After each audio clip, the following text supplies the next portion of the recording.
फिर दिन हुआ पुरानी रात का, करे सौ शुक्र हम खुदा की जात का, खुदा की जात का, नया फिर दिन हुआ।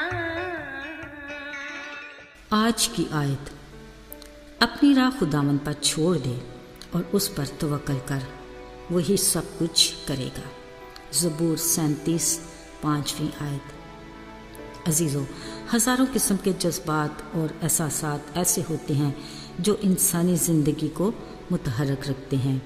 ऐसी तहरीक है जो हमें कुछ ना कुछ करते रहने को उभारती है, हमारी ज़िंदगी को रवां दुआं रखने में सरगर्म अमल रहती है।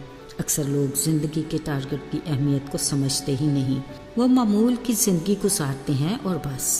बिलाशुबा ज़िंदगी खुदावंद खुदा की बड़ी नेमत है, इसको भरपूर तरीके से गुजारने के लिए आगे बढ़ना खुश आइन है, जिसका नतीजा यकीनन बेहतरीन कामयाबी की सूरत में मिलता है।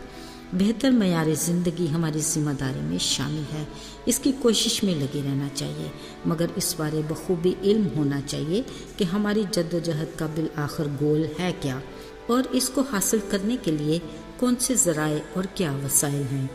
याद रहे, जो अपनी ज़िंदगी में कोई गोल रखते हैं उसके लिए फिर वो पूरे डिसिप्लिन के साथ जद्दोजहद भी जारी रखते हैं और अपने मकसद में कामयाब और कामरान होने के लिए अपनी खुदादा सलाहियतों और वसाइल को भरपूर तरीके से इस्तेमाल में लाते हैं।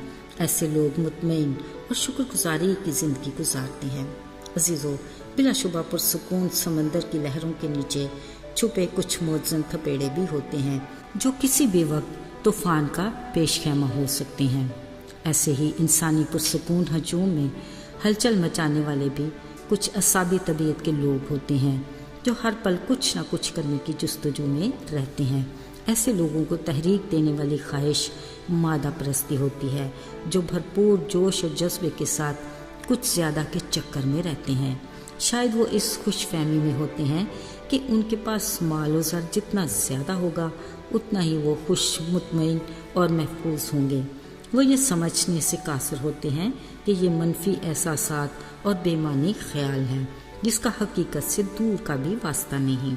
आर्जी और वक्ती खुशी जो हमारे हालात में ज़रा सी भी अच्छाई नहीं लाते, बल्कि मादा परस्ती के दिलदादा इससे खुद भी उगता जाते हैं। फिर कुछ ज़्यादा, कुछ नया, कुछ बड़ा मार्का मारने के लिए पर तोलते रहते हैं। यूँ अपनी अहमियत उजागर करने और ख़ुद को साहिब हैसियत बनाने की आरज़ू में सरगर्म अमल रहते हैं, जो यकीनन उनकी खाम ख्याली है। किसी की कदर और कीमत का तयन उसके माल और ज़र से नहीं किया जाता। दौलत ढलती छाँव है, इसका पुजारी अदम तहफ़्फ़ुज़ का शिकार रहता है। गैर ज़रूरी ज़हनी दबाव और बेइत्मीनानी के बायस न सेहत का ख्याल, न रिश्तों की परवाह। अजीज़ों, मादा परस्ती के टारगेट का चुनाव करने वाले बिलाखिर लालच की डूबती उछलती लहरों की नज़र हो जाते हैं। याद रहे, ज़िंदगी देने वाले ने ज़िंदगी का प्लान भी बना के रखा है। यूँ भी मादा परस्त की खाली खुदा की नज़र में कुछ अहमियत नहीं। कलाम मुक़द्दस के मुताबिक कोई भी इंसान खुदा और दौलत दोनों को एक पलड़े में नहीं रख सकता। बिलाशुबा दौलतमंद अदम तहफ़्फ़ुज़ का शिकार है, हर पल ख़तरों में घिरा रहता है। कोई चुरा सकता है, कोई छीन सकता है। अजीज़ों, हकीकी तहफ़्फ़ुज़ वो है कि ना कोई आपसे छीन सके ना चुरा सके, और वो है खुदा का हमसे रिश्ता। इसका बरमला इजहार यीशु ने खुद किया जब लाज़र की बहन मर्था ने मरियम के कामों में मदद ना करने पर शिकायत की। यीशु ने उससे कहा, मर्था, तू दुनिया की फ़िक्रों में है, मगर मरियम जो यीशु के पास बैठकर उसकी बातें सुना करती थी, उसके हक में कहा, उसने वो हिस्सा चुना जो उससे छीना नहीं जाएगा। अजीज़ों, ज़रा सोचिए, आज बतौर मसीही हमारी ज़िंदगी का क्या गोल है। शायद हम अभी तक सोच में पड़े हैं, मगर घबराइए नहीं। खुदा का कलाम इस बारे में हमें आगाह करता है कि अपने वास्ते ज़मीन पर माल जमा ना करो, जहाँ कीड़ा और जंग खराब करता और जहाँ चोर नकब लगाते और चुराते हैं, बल्कि अपने लिए आसमान पर माल जमा करो, जहाँ ना तो कीड़ा खराब करता, ना जंग, ना चोर नकब चराते हैं।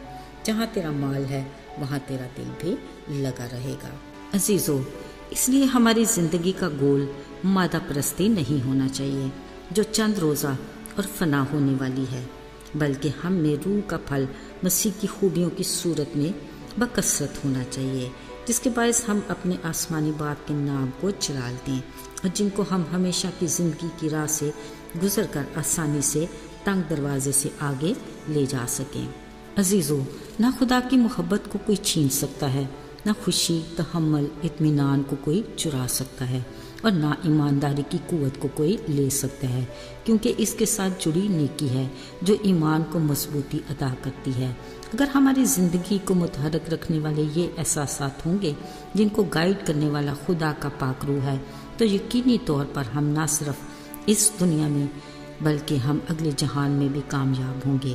یاد رہے، ہمیشہ کی زندگی تک پہنچنے کا راستہ بھی یہی ہے، لہٰذا یسوع مسیح کے نقش قدم پر چلنا اپنی زندگی کا گول بنائیں اور ہماری نگاہ اسی پر مرکوز رہے، کیونکہ زندگی کی راہ وہی ہے۔ آئیے دعا کریں۔